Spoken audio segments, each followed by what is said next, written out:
Hello friends, Namaskaram, how are you? Myself is Dr. Jinesh Soni. I am an advocate and a defense counsel. In today's class, I will discuss one of the most important case of Honorable High Court, wherein the proceedings had been quashed and the major relief is inclined to the concerned accused.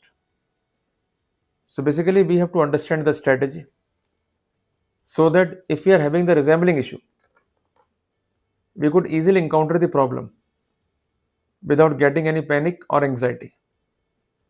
I request you to maintain the proper notebook with pen or pencil in case you are having the resembling issue and the present legal position is helpful to you, then definitely you would be in a position to submit the effective defense on record, and finally you could be succeeded accordingly.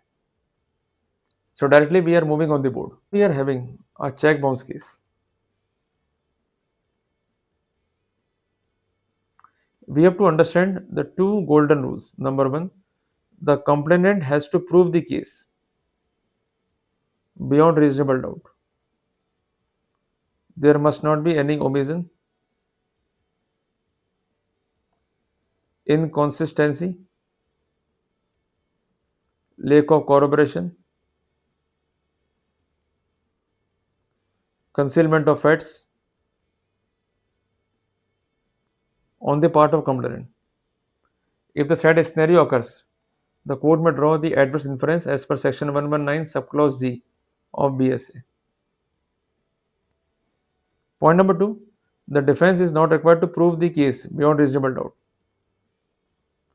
The defense must be on the point of probable defense so that probabilizing effect could be on record. We will take a short example for best understanding. Mr. A filed a case against Mr. B on ground that 2 lakh rupees is given to Mr. B. To repay the amount, check is given. The check is dishonored. But Mr. B says that the case is false. The money is refunded in part and it is done prior to check bounce. But this fact is not endorsed by Mr. A. In that scenario, Mr. B is having a defense which is having the probabilizing effect. A defense could be said to have the probabilizing effect if it is going to create a suspect. The suspect is justified, and apart from that, the evidences are on record for the sake of corroborations. So, whenever you are having a case against you regarding check bounce, do not get panic. Read the file and find out the motive on the part of complainant. If the motive is illegal, in that scenario, the debt would not be legal enforceable debt. And finally, the check bounce case would fail. We will take the instance from judgment of Honorable Odisha High Court. Judgment date is 4th of March 2025. In that case, Mr. A submitted that he has given the money to Mr. B to ensure the admission of his son in government medical college. As we know that if bribe is given to secure any admission in government medical college is illegal, in that scenario, the debt will not be legal enforceable debt and no proceeding could be initiated to recover the money. So it is called the golden rule. So in that case, Mr. A has filed a case of cheating also, along with a check bounce case. The proceedings are challenged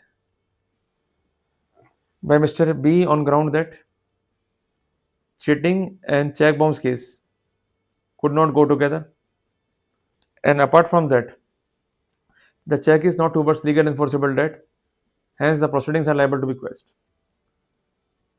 Point number one is decided against Mr. B, but the second point is decided against Mr. A.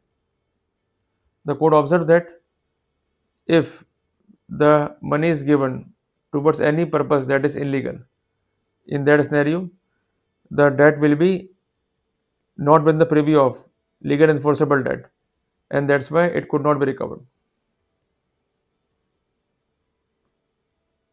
Thus, the check given towards the illegal debt would not be maintainable as per the scope of section 138 of NI Act, and finally the case will fail.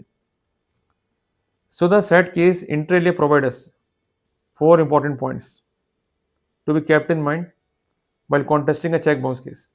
First of all, ascertain, as I told you, the motive on the part of complainant. If motive is illegal and the motive could not be legally enforceable, in that scenario, we could be succeeded. Number two, 420 IPC and section 138 of NI Act can go together. Number three, to prosecute the accused as per section 138 of NI Act, legal enforceable debt is must. If there is no legal enforceable debt in that scenario, the defense is eligible to get a success. And apart from that, the legal formalities as specified in section 94, section 138, subclause B, subclause C, and section 142 of NI Act must be complied with. If there is non-compliance, then accused could have the benefit.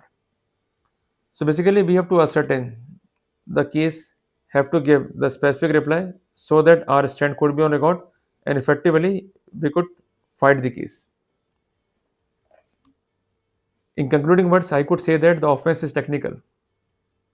If your approach is technical, in that scenario, you could be succeeded. But if you're going to fight the case in general way and there is no specification, in that scenario, you could not be succeeded. You got the point now? So I think that I have specified you the scenario in the easier way. So whenever you are having the case against you, ascertain the facts. And apart from that, give the proper reply. And have to observe regarding the due compliances.